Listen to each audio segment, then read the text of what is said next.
Ang pangakong obligasyon ng Estados Unidos na ipagtanggol ang Pilipinas ay nagdudulot ng pag-asa at determinasyon sa panahon ng inaasahang krisis at tensyon sa rehiyon.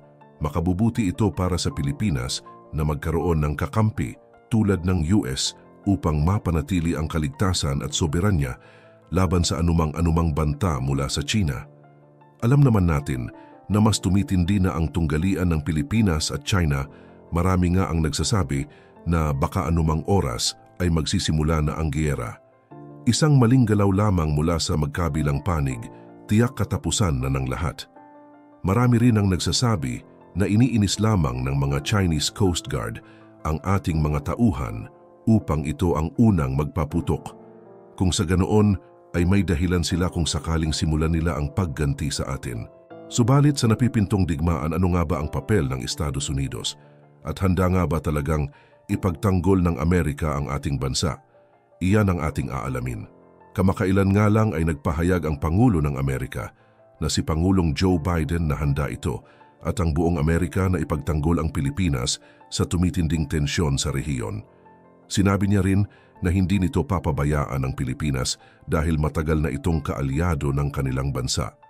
Tinalakay niya rin ang lumalalang tensyon sa pagitan ng mga barko ng China at Philippine Coast Guard sa pinagtatalunang teritoryo. Ang relasyon ng Pilipinas at Estados Unidos ay talagang matibay dahil sa kasunduang Mutual Defense Treaty mula noong 1951 na nagbibigay ng pangako ng tulong at proteksyon mula sa panig ng US sa Pilipinas. Karaniwang itinuturo ng China ang US bilang salarin sa pagtaas ng tensyon sa rehiyon. Ngunit hindi ito kinikilala ng mga opisyal. Sa isang pulong kasama ang punong ministro ng Japan at Pangulo ng Pilipinas, idineklara ni Pangulong Biden na ang anumang pagsalakay sa mga sasakyang panghimpapawid o sasakyang dagat ng Pilipinas sa South China Sea ay magtutulak para sa pagtulong mula sa defense treaty nila. Ang pagdalaw ni Pangulong Marcos sa Washington ay nagaganap matapos ang mga aligasyon ng Pilipinas laban sa isang Chinese vessel sa malapit sa Second Thomas Shoal, isang pinagtatalunang rehiyon sa mga Spratly Islands. Bagaman hindi diretsahang tinukoy ang China, sinabi ni Pangulong Marcos na mayroon silang matibay na pangako sa internasyonal na batas at kaayusan. Sa kabilang banda, kinukumpirma ng China ang kanilang matibay na pagpapahalaga sa kanilang teritorial na soberanya at karapatang pandagat sa South China Sea. Plano ng tatlong bansa na magkaroon ng Trilateral Defense Cooperation kasama ang Joint Naval Exercises. Kasama sa plano ang pagpapalakas ng ugnayan sa depensa sa harap ng potensyal na banta mula sa China. Kasama na rin ang pagsasanay militar kasama ang UK. Sa kabila ng mga hamon, layunin ng US at Japan na ipagpatuloy ang dialogo at pakikipagtulungan sa China sa kabila ng mga pagtutol at tensyon sa rehiyon. Sa panahon ng pagbabanta ng digmaan sa pagitan ng China at Pilipinas, ang seguridad at proteksyon na ibinibigay ng Estados Unidos sa Pilipinas ay hindi nangangahulugan na tiyak at may kasiguraduhan. Maraming mga issue at factors ang dapat pag-aralan at pag-usapan bago masabi na maaasahan ng Amerika sa ganitong uri ng sitwasyon.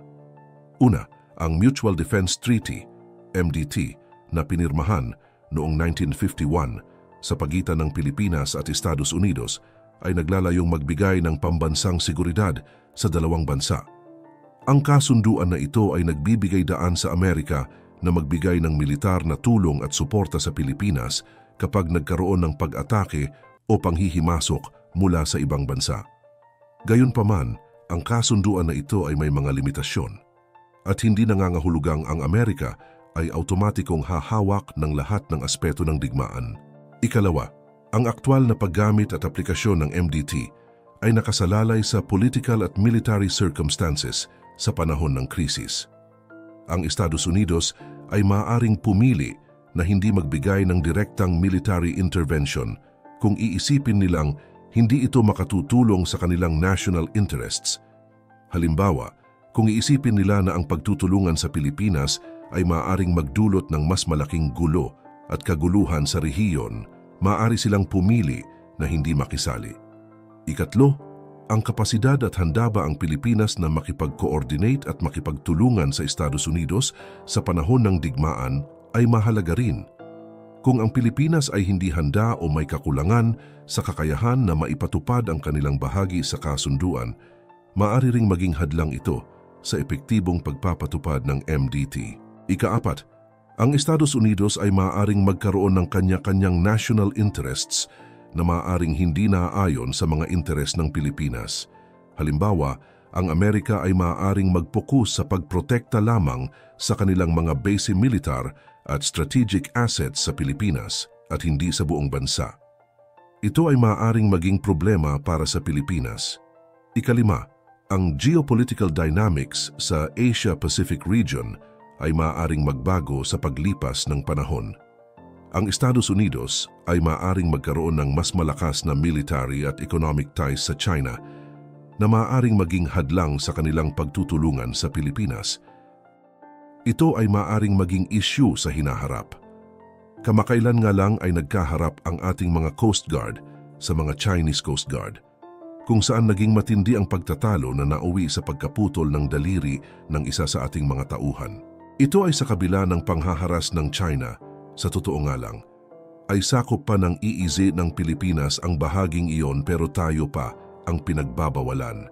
Ayon sa mga ulat, ang PCG ay nagpapatrolya sa lugar nang biglang dumating ang mga barko ng CCG at sinigawan ang mga Pilipinong opisyal na umalis sa lugar.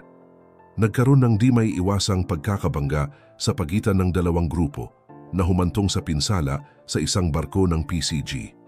Ang nangyaring insidente ay mahalaga dahil nagsimulang magpahayag ang Pilipinas ng malubhang pagkabahala sa mga patuloy na agresibong kilos ng China sa West Philippine Sea. Ito ay pinangunahan ng Presidente Ferdinand Bongbong Marcos Jr. na agad na nagpahayag ng matinding protesta laban sa China dahil sa kanilang pagpasok sa teritorial na tubig ng Pilipinas. Ang West Philippine Sea ay isang mabigat na usapin na matagal nang umiiral sa pagitan ng dalawang bansa. Ang Pilipinas ay naninindigan na ang mga isla at karagatan dito ay bahagi ng kanilang teritoryo. Subalit ang China ay may makukulit na pag-angkin din sa lugar. Ang nangyaring insidente ay nagpapakita ng patuloy na tensyon at paghaharap sa pagitan ng Pilipinas at China. Ito ay maaaring magdulot ng mas malubhang kaguluhan sa hinaharap kung hindi mapapanagot ang China sa kanilang mga gawain. Ang Pilipinas bilang isang bansang hindi gaanong malakas militar ay kinakailangang magpatuloy na makipag-ugnayan sa mas malakas na bansa tulad ng Estados Unidos upang makamit ang kaniyang mga hangarin sa West Philippine Sea. Ang pakikipagtulungan sa international community ay mahalaga rin upang makamit ang kapayapaan at kaligtasan sa rehiyon. Ang nangyaring insidente ay nagpapakita na ang tensyon sa West Philippine Sea ay patuloy na umiigting. Kinakailangan ng Pilipinas na maging mapagbantay at maging handa sa anumang pagkakataon na magkaroon ng pagsalakay mula sa China sa kanyang teritoryo. Gayunpaman, hindi pa rin natin masisigurado talaga kung handa nga ang Amerika na ipagtanggol tayo, subalit para sa akin, mas okay na ang Amerika kisa sa China. Marami kasi ang nagtatanong, handa nga ba ang Estados Unidos at ibang bansa na tumulong sa Pilipinas kapag nagkaroon ng giyera sa pagitan ng Pilipinas at China? Actually, hindi ito madaling sagutin.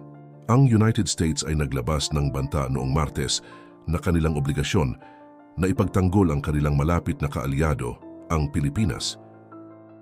Matapos ang isang kritikal na insidente sa Second Thomas Shoal sa South China Sea, kung saan nasugatan ang mga tauhan ng Pilipino at sira ang kanilang supply boat. Ito ang naging isa sa pinakamalalang pagtutunggalian sa pagitan ng Pilipinas at China sa naturang area. Ang nagaganap na standoff sa Second Thomas Shoal, kung saan may Filipino Navy contingent na nakalubog na warship na striktong binabantayan ng Chinese Coast Guard, Navy at mga barkong milisya ng mahabang panahon, ay nagdulot ng tensyon at alitan sa pagitan ng China at Pilipinas. May banta na ang hindi pagkakaunawaan na ito, na matagal nang itinuturing na isang flashpoint sa Asia, ay maaaring lumaki at maging sanhi ng mas malalim na alitan at pagtutunggalian sa pagitan ng Estados Unidos at China. Sa kabuuan, habang ang Mutual Defense Treaty ay nagbibigay ng susi na pundasyong pangalagaan ang seguridad ng Pilipinas, hindi nangangahulugang ang Estados Unidos ay automatikong magbibigay ng kompletong proteksyon at suporta sa panahon ng digmaan. Maraming mga issue at factors ang dapat pag-aralan at pag-usapan upang matiyak ang epektibong pagtutulungan sa pagitan ng dalawang bansa. Ang Pilipinas ay kailangang maging maingat at mapagmasid sa kanilang relasyon sa Estados Unidos at hindi dapat umasa ng sobrang kumpiyansa sa kanilang military at diplomatic na suporta. At bago tayo magtapos, gusto ko lamang sabihin na bilang Pilipino ay magkaroon tayo ng masidhing damdamin na makabayan para sa bansa. Ang Pilipinas at ang mga sakop na teritoryo ay dapat nating ipaglaban. Kung magpapatuloy kasi ang ganito, tiyak aabusuhin tayo ng China, mas mainam na tayong mga Pilipino ay mulat sa katotohanan na ang mga bansa ngayon sa mundo ay nahaharap sa mga kaguluhan. Dapat maging handa at alerto sa anumang oras.